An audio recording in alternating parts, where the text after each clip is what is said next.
Well, good morning, everybody, and welcome to the June meeting of the Plymouth Food Aid Network. Lovely to see you all on this beautiful sunny morning, and I'm hoping I can say that for a few more weeks to come.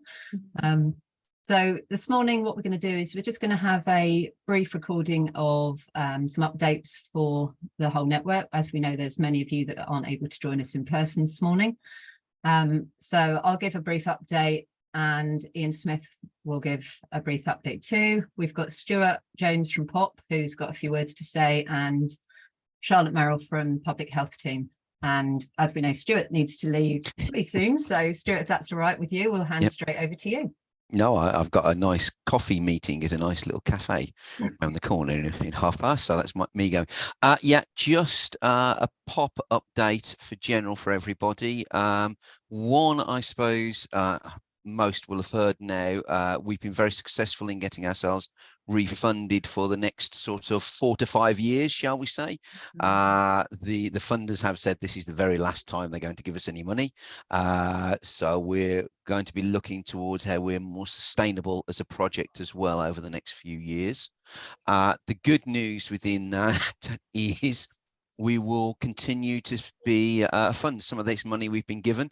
We'll be funding money to give out to local community groups. So that will be a very good thing. We still currently are running our 250 a pop project. Grants to people.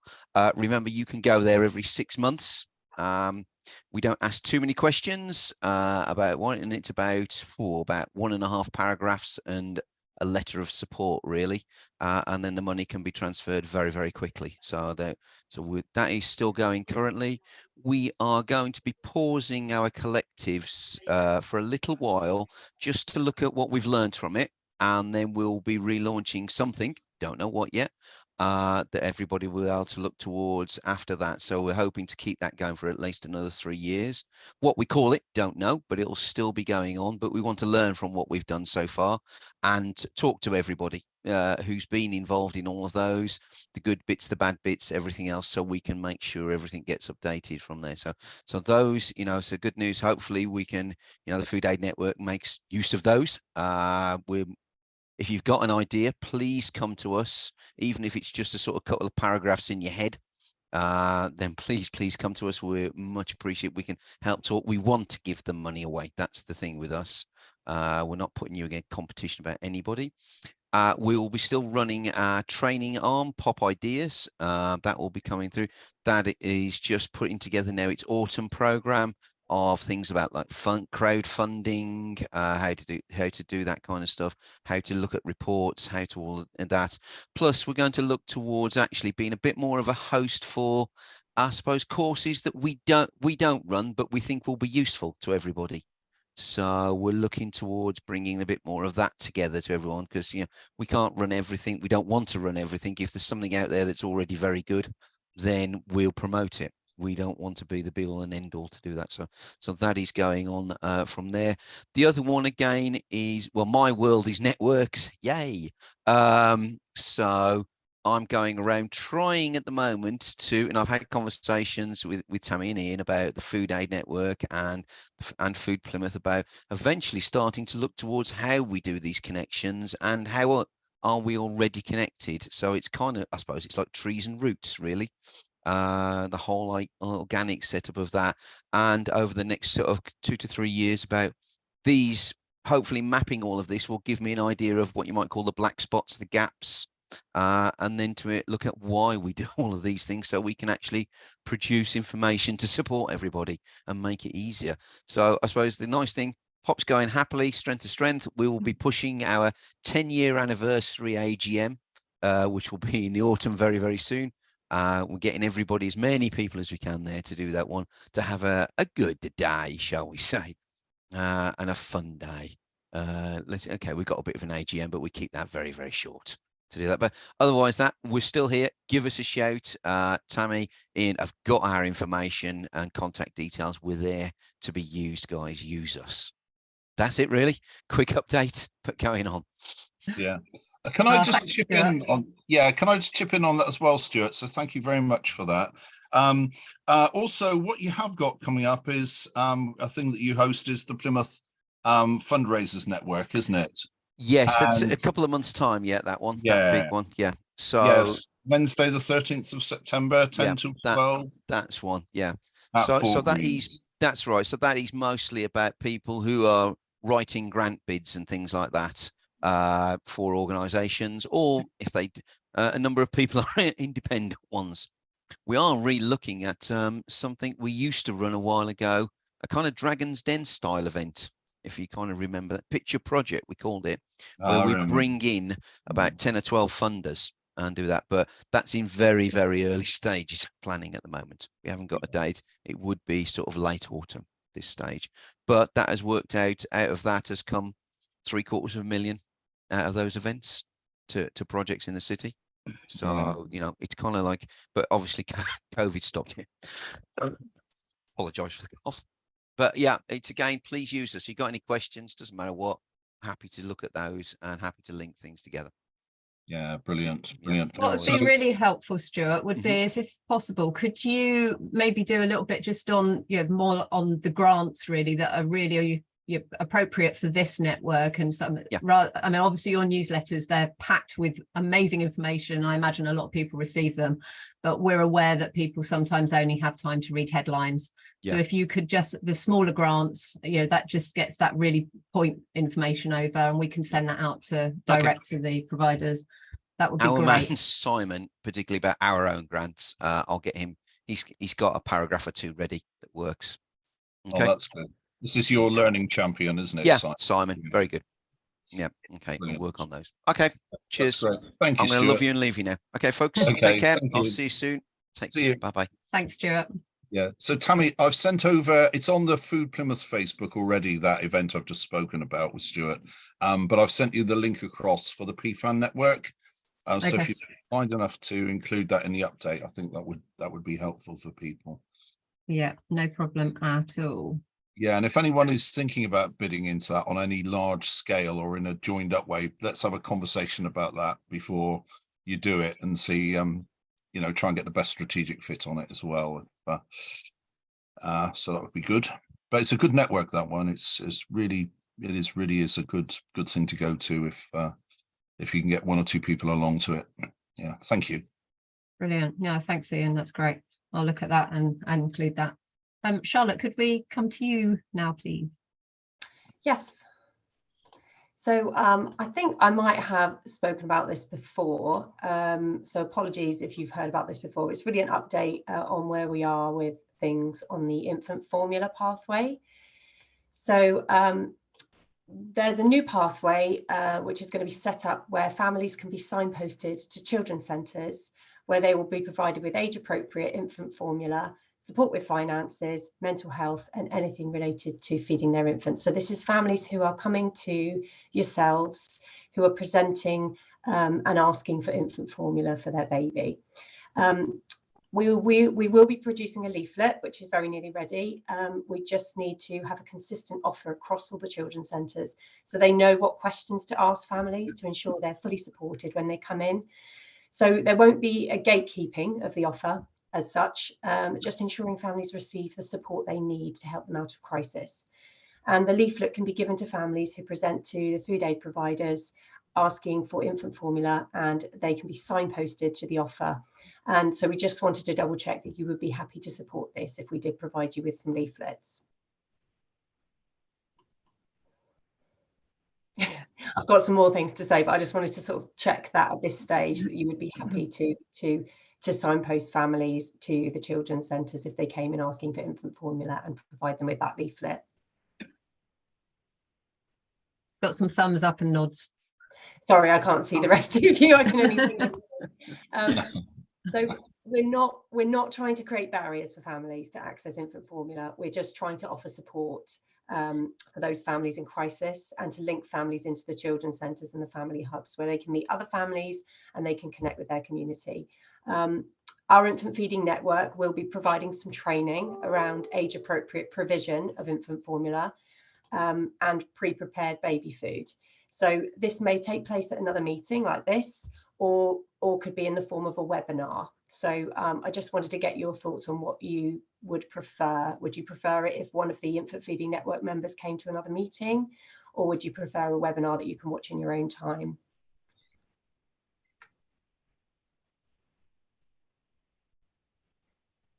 I'm inclined to be greedy and say both, purely because we can send out a webinar recording to the network, but I think it'd also be important to have somebody come to one of these meetings so people could ask questions directly to them.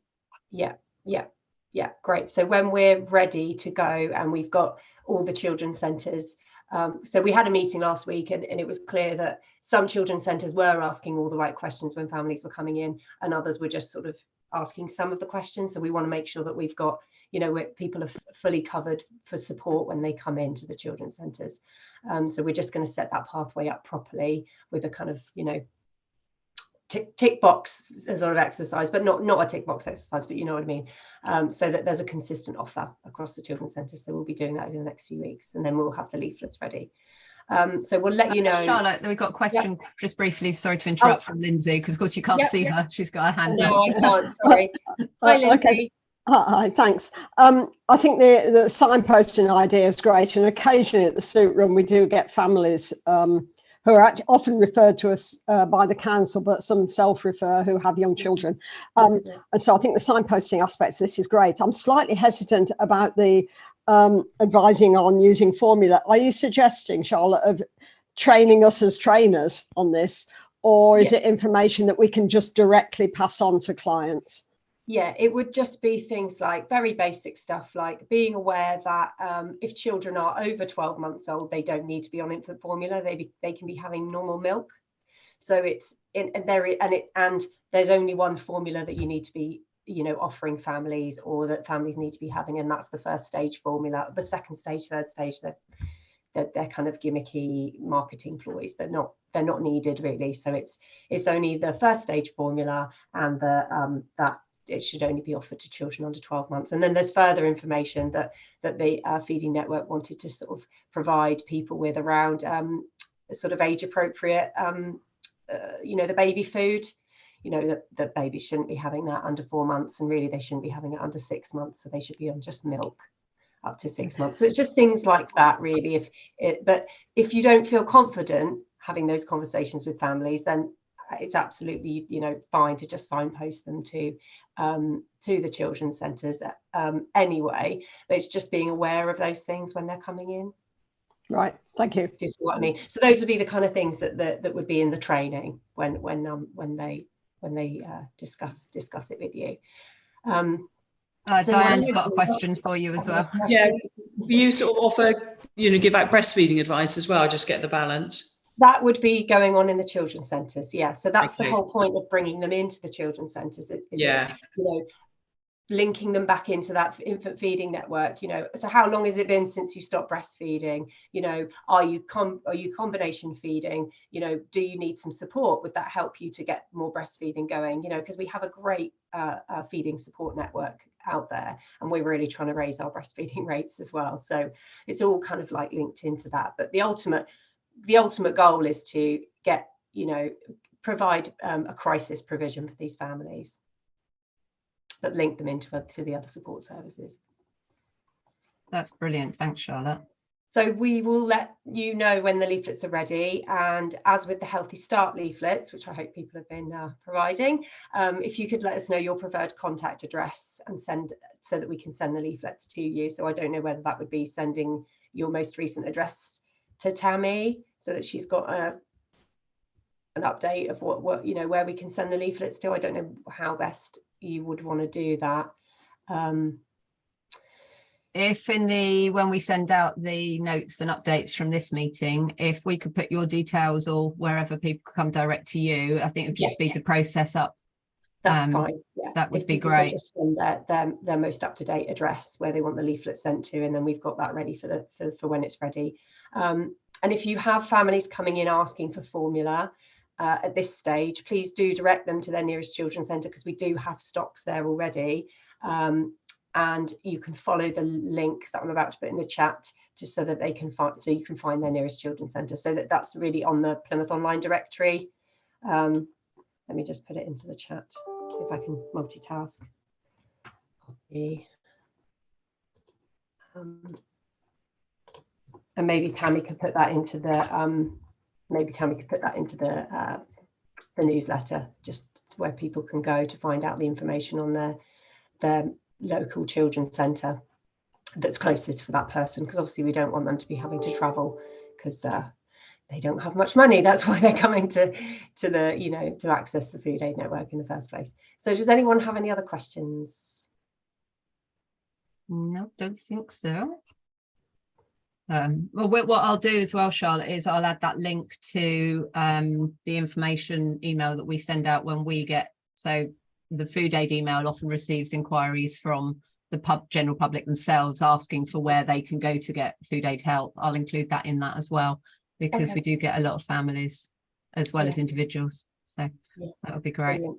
Yeah. Ian, did you have something to say to Charlotte? You noticed me unmuting, didn't you? I did. Yes, thank you for that.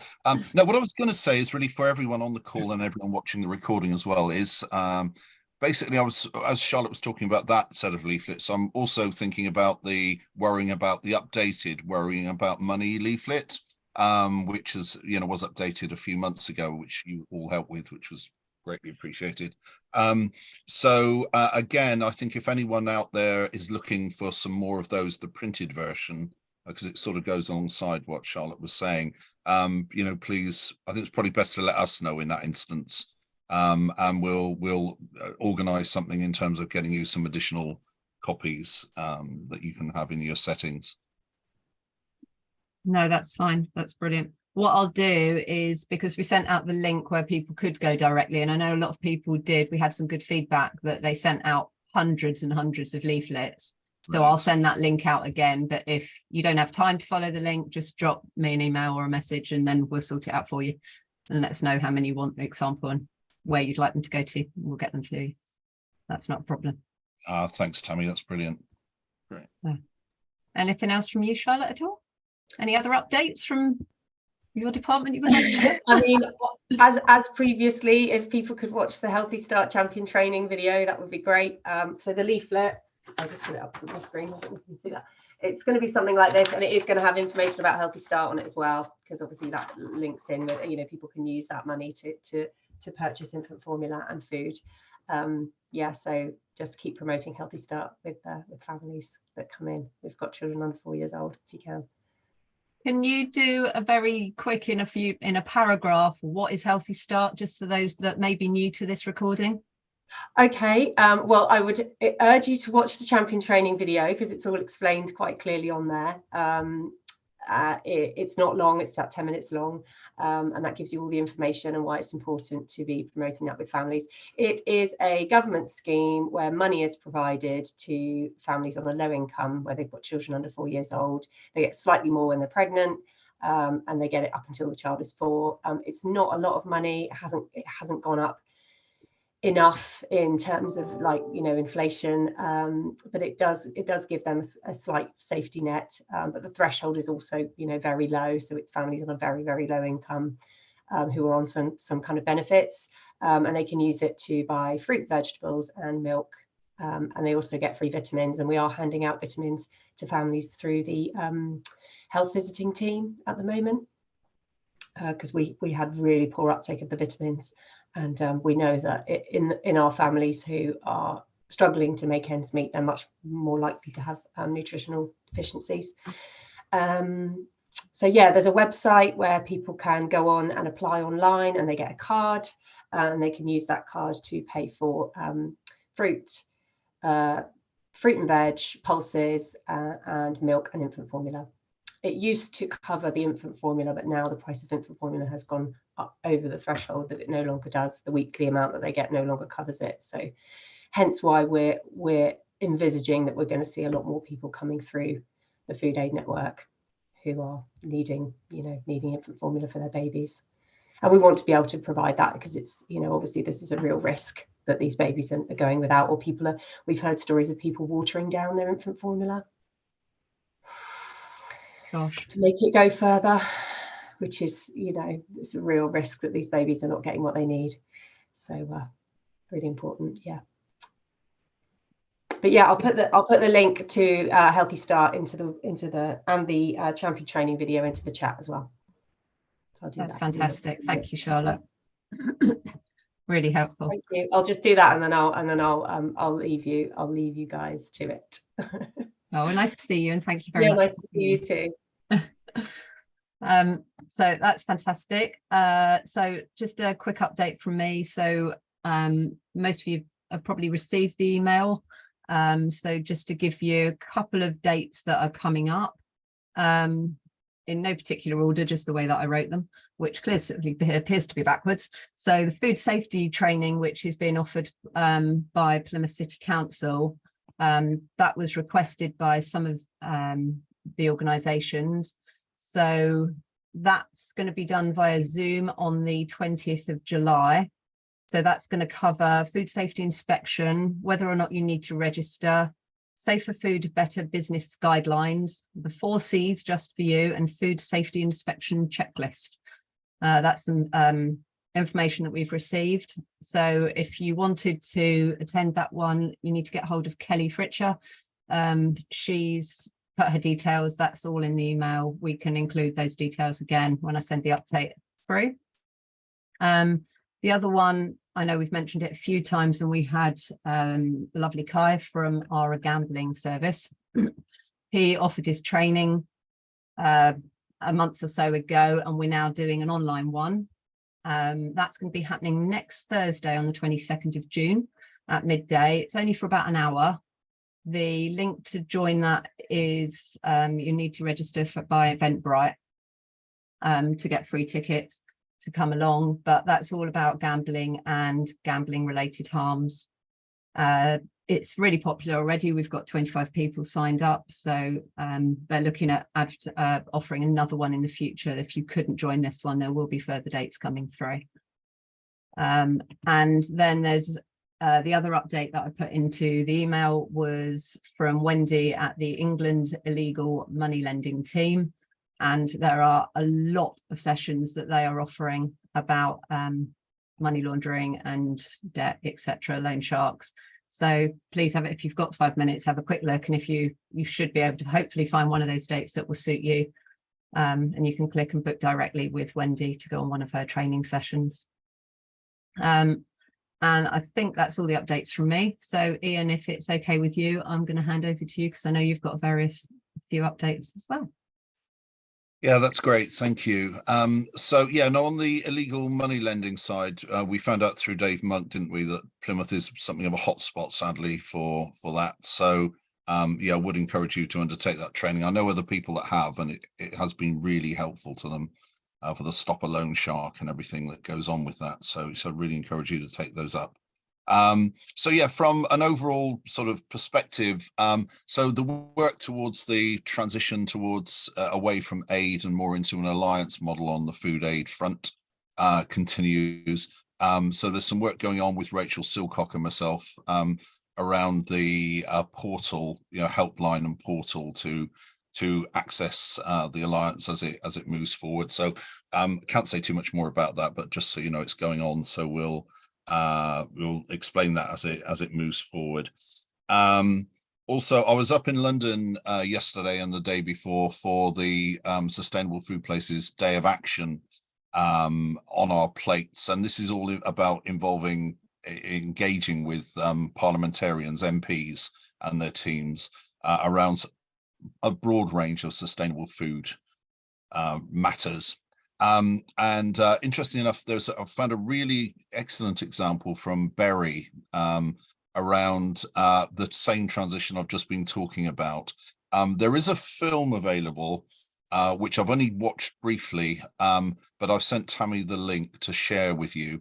I think for those of you on the call and those watching, if you are involved on the front line, they won't be telling anything you don't know already, I don't think. But it is worth looking at. They seem like a really great bunch of people doing the work, and it does show that transition and how they've done it in that instance. So please have a look at that film. It's only short. It's only about 8 and a bit minutes or something. So do that, and I'll try and find out more. What I was interested in, and I don't fully understand how it works, but somehow they involved Sustainable Food Places, well, Soil Association, food for life in the work that they've done there. So and I'll investigate that and try and find out more and come back to you on that. But I just thought it was worth trailing that.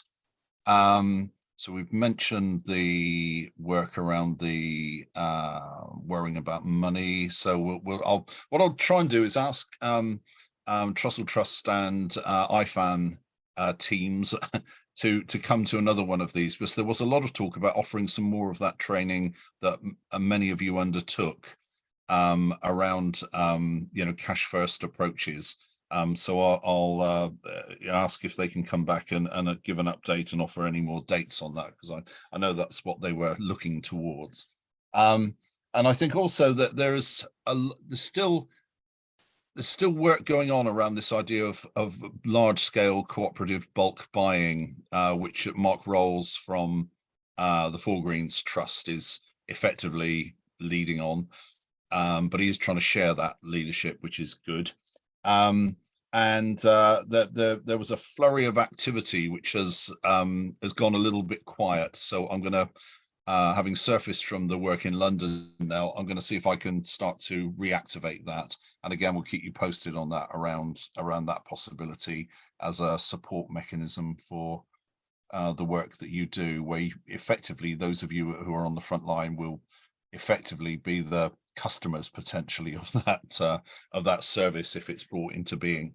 So yeah, I think that's it. Is there anything else? Oh yes, of course, idiot. Sorry. Yes, and July the 17th, Monday, July the 17th, there is going to be a People's Assembly to do with sustainable food and everything that goes on with that. Sophie Patterson, our Sustainable Food Places coordinator, has done a couple of excellent flyers for that. So I'll send those across to Tammy to share with you. So that's more about the citizen engagement piece rather than organizational engagement. But I'll get that across to you. And then, I think probably as individuals, you'd be very welcome to take, well, you would as individuals be very welcome to take part in that. But also your service users, the people, your clients, the people that use your services and that you support, be very important to get their voices in there as well. Voices of lived experience of food aid from all different perspectives, full range. So please have a look at those. And it's going to be in Plymouth Guildhall, which is a nice, really good location for that, nice and central and easy to get to. So yeah, be grateful for anything you can do to promote and encourage engagement in that, and anything else on that really. So yeah, anything else that anyone else wants to mention or thinks I've missed or would like to ask me about? No, everybody's quiet.